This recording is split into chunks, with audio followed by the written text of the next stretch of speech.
2023 میں. اب 2 سال میں 3 سال میں آپ نے کیا کیا ہے 2.5 سال کے عرصے میں؟ آپ نے الیکشن جیتنے کے بعد کیا کیا ہے؟ آج بھی کیا پاکستان کی بجلی پورے خطے میں سب سے مہنگی نہیں ہے؟ آج کیا پاکستان کی گیس سب پورے خطے میں سب سے مہنگی نہیں ہے اور ہر اہم اللہ ملک سے مہنگی نہیں ہے؟ کیا آج پاکستان کے ٹیکس ریٹس دنیا کے ہائیسٹ ترین ٹیکس ریٹس میں نہیں ہے؟ کیا ابھی اس کے بعد بھی آپ جو ہے وہ بات کر رہے ہیں کہ ہم مزید ٹیکس بڑھائیں گے، منی بجٹ لے کے آئیں گے؟ لیکن مفتر صاحب آئی ایم ایف کے پروگرام میں کتنی اسپیس ہے حکومت کے پاس؟ اور یہ مجھے بتائیے، میرا سوال اوریجنلی یہ بھی تھا کہ کیا لوکل انویسٹر انویسٹ کر رہے ہیں؟ کیونکہ رانا صاحب کہہ رہے ہیں کہ وہ کرے گا تو پھر فورن انویسٹر کرے گا ہوگا جب ہوگا تو دیکھا جائے گا. لیکن گزارش یہ ہے کہ ابھی آپ پھر اس کے بعد مزید ٹیکس بریک لا رہے ہیں. اور 1 مہینے پہلے، بلکہ 1 مہینے کے 2 ہفتے پہلے رانا صاحب کی حکومت نے، میں معذرت کے ساتھ، میرا بھائی ہے رانا صاحب، میرے بھائی ہیں، کہ ابھی 43 ارب روپے دے دی. تو پیسوں کی ایسی کمی نہیں ہے. آئی ایم ایف کی اتنی ہم ضد نہیں مانتے. 43 ارب روپے ہم نے MNAs کو دے دیا. یہ چھوٹی رقم نہیں ہوتی ہے. اگر ہم یہ چاہتے تو تمام جو نوکری پیشہ لوگ ہیں ان کے 10% ٹیکس کم کر سکتے تھے، یا ہم چاہتے تو 3 لاکھ سے کم کرنے والوں کی ہم 25% ٹیکس کم کر سکتے تھے. لیکن ہم نے کہا کہ نہیں، یہ MNAs جو ہیں ان کو 25 کروڑ روپیہ دیں تاکہ وہ الیکشن میں الحمدللہ زیادہ اس سے جا سکیں طاقت کے ساتھ. تو حکومت کی پرائورٹیز دیکھنی ہے. 13% ہو گیا ہے. آپ نے SIFC بنا لیا، آپ نے ہر چیز کر لی، آپ نے MOUs اتنے لکھ لیے کہ خالی MOUs کی ردی بیچ دیں تو بڑے پیسے مل جائیں. لیکن 1 پیسہ نہیں آ رہا، 1 پیسہ نہیں آ رہا. اور اس کی وجہ یہ ہے کہ بجلی آپ کی مہنگی، گیس آپ کی مہنگی، ٹیکس آپ کے زیادہ، ریڈ ٹیپ آپ کے ملک میں زیادہ. اور پھر ٹھیک ہے ہم ٹیررزم کو بلیم کرتے ہیں، لیکن سچی بات ہے کہ انویسٹمنٹ تو ویسے بھی بلوچستان اور KP میں نہیں آتی، اس سے فرق پڑتا ہے. انویسٹمنٹ تو کراچی اور پنجاب کے ایک ایریا میں ہی آتی ہے نا. تو کدھر کون سی انویسٹمنٹ آ رہی ہے؟ کوئی مطلب یہاں پہ پراکٹر اینڈ گیمبل چھوڑ کے چلا گیا، یہاں پہ آپ کے رفان میز چلا گیا جس کی فیصل آباد میں بڑی فیکٹری ہے، پراکٹر اینڈ گیمبل جس کی کراچی میں بڑی فیکٹری ہے، یہاں پر آپ کے کریم چلا گیا، مائکروسافٹ چلا گیا. مطلب آپ کیا بات کر رہے ہیں؟ 13% سے کم آپ کی انویسٹمنٹ ٹو GDP ریشو ہو گئی، وچ از اے ہسٹورک لو. آپ کی 21 سال میں سب سے زیادہ ان امپلائمنٹ ہے. حکومت کو اس وقت بیٹھ کے، اور میں اکیلا نہیں، اسٹیٹ بینک کے گورنر صاحب نے کہا کہ بغیر ہمارے یہ گروتھ ماڈل سسٹینیبل نہیں ہے. میں اکیلا نہیں، جنرل سرفراز نے یہ کہا SIFC کے ہیڈ کے بغیر کہ آپ کے پاس گروتھ ماڈل ہی نہیں ہے. آپ جو ہے اسی گاڑی کو جو کہ نہیں چل رہی اس کے اندر آپ اس کو دھکے مار رہے ہیں. وہ مطلب یہ نہیں چل سکتی. آپ کو اپنی اکثر نو سوچنی پڑے گی، اسٹرکچرل چینجز کرنے پڑیں گے. کیا آپ نے NFC ایوارڈ کے بارے میں 2-3 سال میں کچھ کیا؟ کیا آپ نے اپنے اخراجات کم کرنے کی کوئی کوشش کی؟ کیا آپ نے صوبے حکومتوں کے اخراجات کم کرنے کی کوئی کوشش کی؟ کیا آپ نے کوئی ٹیکس ریفارمز لانے کی کوشش کی؟ کیا آپ نے پینشن ریفارمز لانے کی کوئی کوشش کی؟ آج پورا انڈسٹری جو ہے وہ پریشان ہے کیونکہ آپ نے گیس مہنگی کر دی، لیکن لوگ بجلی پہ بھی نہیں گئے. نہ آپ گیس بیچ سکتے ہیں، نہ آپ بجلی بیچ سکتے ہیں. تو انویسٹمنٹ نہیں آ رہا. اور اسٹیبلٹی کے گانے جو ہیں وہ ہم بہت عرصے تک سن چکے ہیں. اب یہ گانا پرانا. رانا صاحب کب تک ہم اسٹیبلٹی دیکھیں؟ ہم بھی جو گزشتہ 1.5-2 سال سے آپ سے بات چیت کرتے ہیں، یہی سوال پوچھتے ہیں. آپ کہتے ہیں جی اسٹیبلٹی آ رہی ہے، اب اس سے آگے چیزیں جو ہیں اس میں اشاریے ہیں وہ بہتر ہوں گے. تو یہ اسٹیبلٹی آنے کی آپ لوگوں کی اپنی ٹائم لائن کیا ہے؟ اور اب یہ چونکہ میں نے پوچھ لیا ایک شخص سے جو خود یہاں پاکستان کے اندر انویسٹ کرتے ہیں پیسے، کہ بھائی اب لوگ لگا رہے ہیں یا نہیں لگا رہے، انہوں نے کہا جی نہیں لگا رہے بلکہ چھوڑ کے جا رہے ہیں. سو یہ ایک طرح سے فوکس گروپ کی ریپرزنٹیشن بھی ہے نا آپ کے سامنے. اچھا اب اس کو ایک ایک کر کے کر لیتے ہیں. دیکھیں FPR کے اندر دیگر سیکٹرز کے اندر ریفارمز کی گئی ہیں. ٹیکس ایویژن کو کنٹرول کرنے کی کوشش کی گئی ہے. ٹیکس بیس کو بالکل بڑھایا گیا ہے اور تقریباً 4.5 ملین ٹیکس پیئر سے پچھلے 1 سال میں ہم 7.2 ملین ایکٹیو ٹیکس پیئرز جو ہے وہ بڑھائے گئے ہیں. تو یہ کوئی 3 ملین کا اضافہ کیا گیا ہے ٹیکس پیئر کے اندر. خالی ٹریک اینڈ ٹریس کو امپروو کیا گیا ہے. تو اگر آپ رانا صاحب میں ایک بات میں ایڈ کرنا چاہتی ہوں. مڈل کلاس، مجھے دیکھیں اب مجھے رسپونڈ کرنے دینا. لیکن اس میں بات مڈل کلاس کی بیکس پہ جو آپ ٹیکس اکٹھا کرتے ہیں وہ ریفارمز نہیں ہے سر. میں صرف یہ کہنا چاہتی ہوں، میں ریپرزینٹ کر رہی ہوں اس ملک میں تنخواہ دار طبقے کو، مڈل کلاس کو. اتنا میرا حق ہے. مڈل کلاس کی بات نہیں کر رہا میں، اکراس دا بورڈ میں بات کر رہا ہوں. یہ دیکھیں بات اس میں تو کوئی شک ہی نہیں ہے کہ ٹیکس ریٹ جو جاب اورینٹڈ لوگ ہیں جہاں ان کے ٹیکس ریٹ آ گئے ہیں اس کو کم کرنے کی ضرورت ہے. اور اس چیز کا ادراک ایکسیپٹ بھی کیا حکومت نے، اور انشاءاللہ اگلے سال وہاں ہم ریلیف بھی دیں گے. اب میں آپ کو بزنس کمیونٹی کی بھی بات بتا دیتا ہوں کہ ایکسپورٹ ڈیولپمنٹ سیس چارج کیا جاتا تھا 0.25% ٹرن اوور پہ ایکسپورٹس پہ وہ ابھی ختم کر دیا گیا ہے, وہ بھی ریلیف دی گئی ہے. تو یہاں کام ہو رہا ہے. بات یہ ہے کہ ہم ایک IMF پروگرام میں اس میں رہتے ہوئے ہم نے ریلیف دینی ہے. اب اگر بجلی کے اوپر بات کریں تو 16 سینٹ کی بجلی کو ہم نیچے لے کے آئے ہیں 13 سینٹ کے اوپر, 12 سینٹ کے اوپر انڈسٹری کے لیے, اور اس کے باوجود ہم نے قرضے کو بھی کم کیا ہے.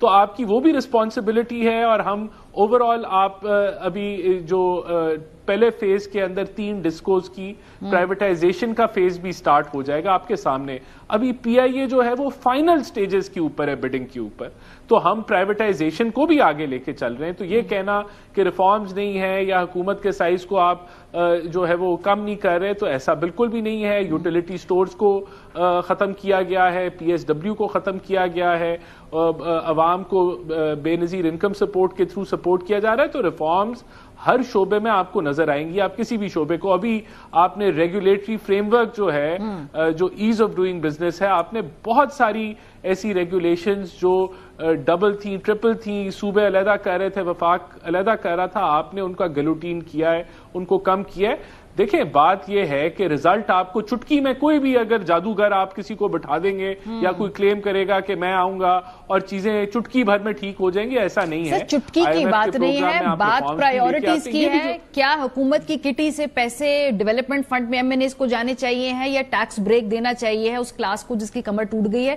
یہ ایک ایگزامپل ہے نا. اچھا, اس کا بھی سوال, اس کا جواب میں آپ کو دیتا ہوں. دیکھیں اس کا بڑا بیسک سا جواب ہے. یہ فنڈ جو ہے جو ابھی 45 ارب پہ ہے, یہ کسی دور کے اندر اس سے دگنا تگنا ہوتا تھا, تو اس میں بھی کمی جو ہے وہ واقع ہوئی ہے. ابھی پنجاب بلدیاتی نظام میں جائے گا تو زیادہ تر ڈیولپمنٹ جو ہے, اور بالکل میں اس سے ایگری کروں گا کہ یہ فنڈ زیرو ہونا چاہیے, لیکن ابھی نہ آپ کے پاس اس طریقے سے بلدیات پنجاب میں موجود ہیں.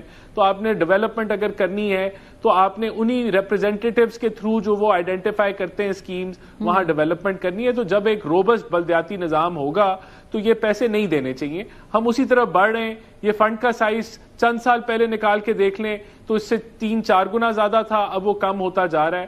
تو آئی تھنک یہ رائٹ ڈائریکشن میں, we are moving towards the right direction.